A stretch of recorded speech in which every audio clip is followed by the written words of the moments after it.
Hey guys, Laura Whitmore here with Strategic Test Prep, and today I want to talk to you about the most crucial, I mean crucial and important reading question that you can master. I'm talking about the double questions. Why are these double questions so important? Well, they embody about 40% of the reading section. The March 2022 test had 20 double questions out of 52. The May 2022 test had 22 questions out of 52. So this is a sizable chunk of your total points. If you can master this, which I'm going to show you how to do today, then you can increase your score by as much as 200 points.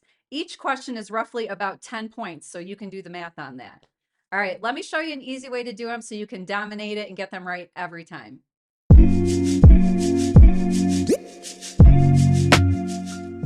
Okay, so double questions are the questions where you have two in a row and the second one says answer to the previous question. Now, that second question is called a command of evidence question because you have to pick the right text to back up the answer. And it's on your score report as a subscore that makes up your reading score. If it's a subscore, it's obviously a very important aspect of your overall reading score.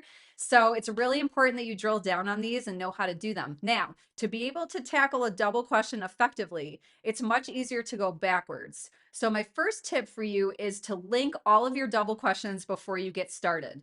Just draw a line between them. That way you'll know that they go together. Whether you're doing the answer seeking strategy where you're not reading the passages at all, or you are marking up and reading and answering the questions as you go, you'll need to know where your double questions are at so you can make sure you execute them in the proper backwards order. If you don't link them before you get started, there's a good chance when you get to the first question in a double, you're not going to realize that it's a double and you'll answer it in order and make it way harder on yourself. My second tip for you is whatever lines they cite in that second question, in the command of evidence question, stay in those lines. Do not veer out. You're literally only considering what the text says in those specific lines that they're citing. If you start thinking about what they said earlier in the passage or what they said at the end of the passage and you're not staying in those lines, then you're going to end up picking a trap answer. My next tip is to read the question and then go to the lines in the second question and try to find an answer that answers the question to the first part. You want to make sure that the lines you pick give you an answer to that first question.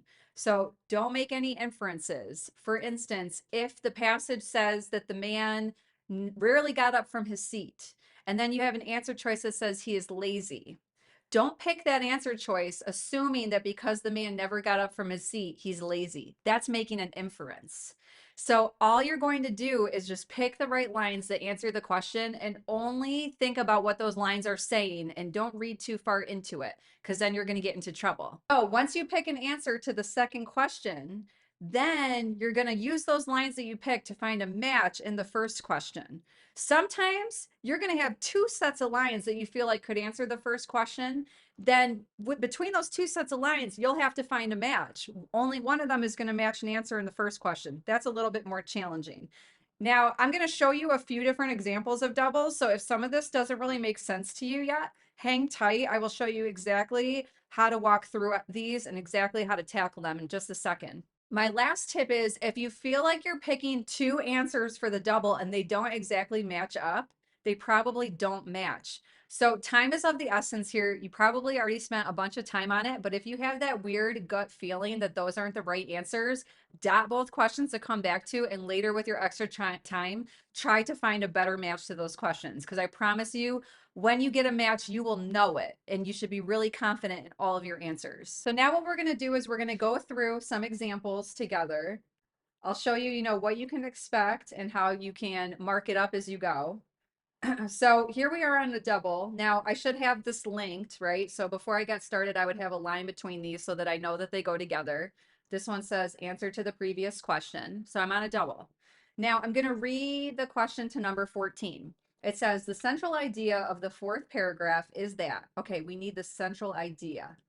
So I'm going to read these groups of lines in 15. Line 35, it to this. I'm going to put a bracket starting at it. I'm going to close it off at this, just so I know where I'm starting and where I'm stopping. It doesn't have to be like this. Is that a central idea of the fourth paragraph? Well, to me, that sounds very vague. I don't even know what it is. So this doesn't really feel like it's giving me much of anything. I would probably just cross that off. Now I'm going to read 35 to 37, done to automobile. So I'm going to go ahead and bracket it done. I'm going to finish it at automobile and read it. Done right, public transportation or public transport can be faster, more comfortable, and cheaper than the private automobile. This sounds like a topic sentence to me. This sounds like the main idea of the paragraph. It's an argument. Like, I expect the rest of this paragraph to be arguing why that's the case, because they really do feel that way.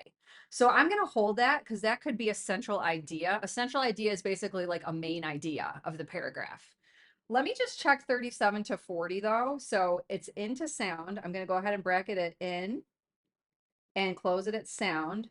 In Shanghai, German-made magnetic levitation trains skim over elevated tracks at 266 miles an hour, whisking people to the airport at a third of the speed of sound. This sounds like a very detailed sentence. So I don't think it's really a central idea. I'm going to read 44 to 48, from to cities. So 44, we have from, let's see, cities is here. From Spain to Sweden, Wi-Fi equipped high-speed trains seamlessly connect with highly ramified metro networks, allowing commuters to work on laptops as they prepare for same-day meetings in once distant capital cities. Okay, that's great, but that's also another detail. It's like they're giving us details backing up that main idea or topic sentence. So I don't like those two. They're both too detailed. I'm going to go with B and I need to find a match. So if I don't find a match to B, then I have to try again. But I need to find an answer in 14 that basically says, done right, public transport can be faster, more comfortable, and cheaper than the private automobile. Well, it didn't just specifically talk about Europe, so I'm getting rid of A. This sounds like the right answer to me. Some public transportation systems are superior to travel by private automobile. I see private automobile in those lines. I see public transport can be faster, more comfortable, and cheaper, which basically is a synonym to superior. So I'm going to go with B. We have another double. I just want you guys to get a sense of how these work to see a few different examples. I would link this before I get started to know that they go together. And I'm going to read question 32. It can be inferred that the authors of passage 1 believe that running a household and raising children. Okay, these are very important details in this question. I'm looking for lines that talk about running a household and raising children. I'm going to start in 4 to 6. They are to representation. They are property owners yet have no direct influence or representation. Okay, great. I'm not getting anything about running a household and raising children though, so I'm going to cross that off. 13 to 17, if to sanction. If the exclusion from public employments decreed against women leads to a greater sum of mutual happiness for the two sexes, then this becomes a law that all societies have been compelled to acknowledge and sanction. Okay, I don't really see anything about running a household and raising children here either. Let me go to 25 to 30. Is it not apparent that their delicate constitutions, their peaceful inclinations, and the many duties of motherhood set them apart from strenuous habits and onerous duties and summon them to gentle occupations and cares of the home? I hear duties of motherhood and cares of the home, which are synonyms to running a household and raising children. So bingo, I got my lines. I'm going to go ahead and circle C. Now I need to find a match to what it was said in those lines. And it did describe them as gentle occupations that aren't strenuous. So let me look for an answer that says something like that. Oh, entail very few activities are difficult or unpleasant. They're gentle occupations, right? So there's my match. I'm good to go. And I'm going to move on to the next one. Go ahead and comment below. Let me know what you think about doubles, what your success rate is with doubles, and start to notice when you do your practices, what are you missing? Are you missing the first question of a double? Are you missing the second question of a double? Are you missing both? Sometimes students will fall into a pattern where they miss the same type or the same part of the double. If you're missing the first part, then you're having a hard time picking an answer choice that says the same thing as the lines. So you need to work on that. If you're missing the second one, then you're having a hard time drilling down on what lines are actually answering the question that they're asking. So keep practicing. You'll get better over time and do these backwards. And I think that you're going to see a lot better success rate. All right. Thanks for watching. I'll see you guys again soon.